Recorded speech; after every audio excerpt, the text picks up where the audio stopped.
آپ حضرات سے دو باتیں عرض کرنی. اکثر آپ تاجر بیٹھے ہیں، ادھر خواتین ہیں. ایک بازار کی زندگی کہ مسلمان بازار میں کیسا ہوتا.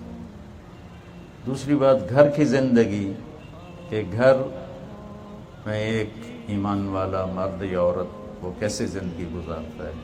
یہ تھوڑی سی بات آپ سے کرنی ہے.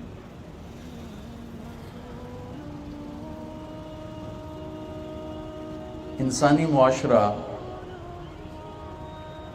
دو بنیادوں پر قائم ہے. ساری دنیا، ایک تجارت اور ایک زراعت.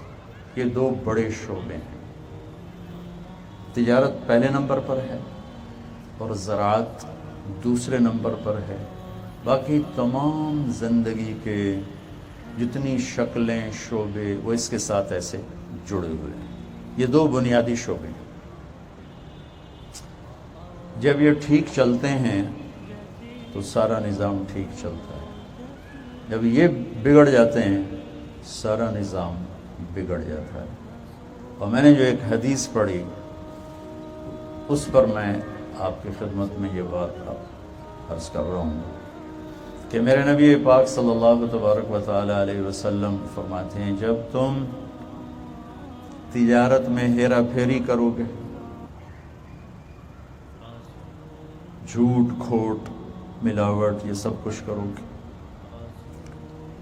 اور جب تم لوگ، یہ خطاب تاجروں کو ہے، ذمہ داروں کو، کہ جب تم زمین کے کیڑے بن جاؤ گے اور کھیتی باڑی کے سوا تمہارا کوئی اور نہ ذوق نہ شوق نہ تصور نہ تخیل، اور تم اللہ کے دین کے لیے محنت کوشش چھوڑ دو گے تو اللہ تمہیں ذلیل کر دے گا.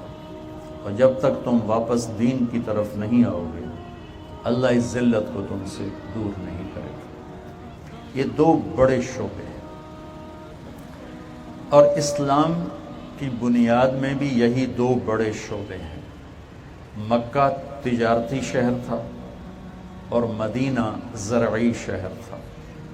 اہل مدینہ زراعت پیشہ تھے اور اہل مکہ تجارت پیشہ تھے. اور تجارت کو یہ عزت حاصل ہے کہ جناب رسول اللہ صلی اللہ علیہ وسلم نے تجارت کی، زراعت نہیں کی. خود بطور تاجر آپ نے سفر کیے. زراعت کے لیے کوئی آپ کی زندگی میں نظر نہیں آتا، تجارت نظر آتی ہے. اور جن کو ہماری تاریخ میں عشرہ مبشرہ کہا جاتا ہے، ٹاپ 10 صحابہ، یہ وہ ہیں جن کو اللہ کے نبی نے ایک ہی مجلس میں جنت کی بشارت دی. ایک ہی مجلس. اور آپ نے فرمایا ابو بکر جنتی، عمر جنتی، عثمان جنتی، علی جنتی، طلحہ جنتی، زبیر جنتی، عبد الرحمن بن عوف جنتی، سعد بن ابی وقاص جنتی، ابو عبیدہ بن جراح جنتی اور سعید بن زید جنتی. یہ 10 جو نام آپ نے ارشاد فرمائے. ویسے تو سب صحابہ جنتی ہیں.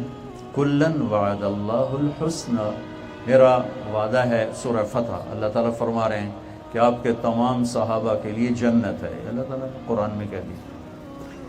لیکن ان کو نام لے کر یہ سب جنتی ہیں. یہ 10 کے 10 تجارت پیشہ لوگ ہیں، زراعت پیشہ نہیں ہیں. اور یہ سب اہل مکہ ہیں، اہل مدینہ نہیں ہیں. سب قریش ہیں، غیر قریشی نہیں. خاندانی لحاظ سے بھی قبیلہ قریش، اور پیشے میں سب تاجر. کم بیش تجارت رہی. 4 خلفاء بھی بنے لیکن تجارت تھی. باقی 6 کی بھی پیشہ کے طور پر تجارت تھی. پھر جب وہ مدینے ہجرت کر کے تشریف لے گئے تو وہاں زراعت پیشہ لوگ تھے جنہوں نے ساتھ دیا. اور ان 2 طبقات نے مل کر اللہ کے دین کا جھنڈا بلند کیا. اور آباد دنیا کے آخری کنارے تک یہ لوگ اللہ کے پیغام کو لے کر پہنچے، اور اپنی تجارتیں، اپنی زراعت کو پیچھے کیا، اور اللہ اس کے رسول کے پیغام کو لینا، اتارنا، پہنچانا، اس کو انہوں نے مقدم کیا، پہلے کیا۔ ہم ان کی برکت سے آج کلمہ پڑھتے ہیں، ایمان لائے ہوئے ہیں، مسلمان ہیں۔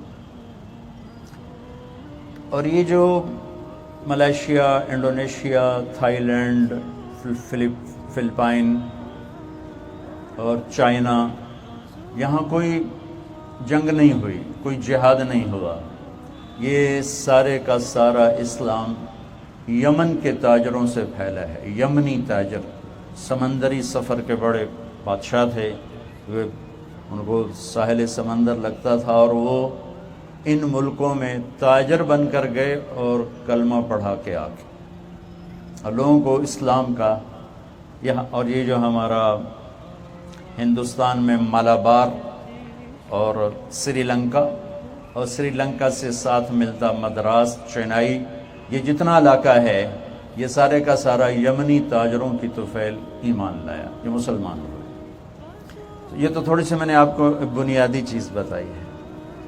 اور اللہ کے نبی نے انصار مدینہ کی بھی تعریف کی، اور ان مکہ کے تاجروں کی بھی تعریف کی جو مکہ چھوڑ کے مدینہ پہنچے، لیکن ان کو فضیلت دے کر فرمایا کہ لولا الہجر لکنتم امرأ من الانصار، کیونکہ ہجرت، گھر بار چھوڑنا بہت بڑی دولت ہے، اس نسبت سے میں اہل مکہ میں سے ہوں۔ اگر یہ نہ ہوتا تو میں اپنے آپ کو انصار مدینہ میں شامل کرتا، لیکن ہجرت کی جو فضیلت ہے وہ ایسی ہے کہ میں انہی کے ساتھ رہنا چاہتا ہوں اور انہی کا فرد بن کے زندگی گزارنا چاہتا ہوں۔ ان شعبوں میں جب بگاڑ آتا ہے تو بازار بگڑتا ہے، کھیت بگڑتے ہیں، پھر شہر بگڑتے ہیں، وہ سارا نظام درہم برہم ہو جاتا ہے۔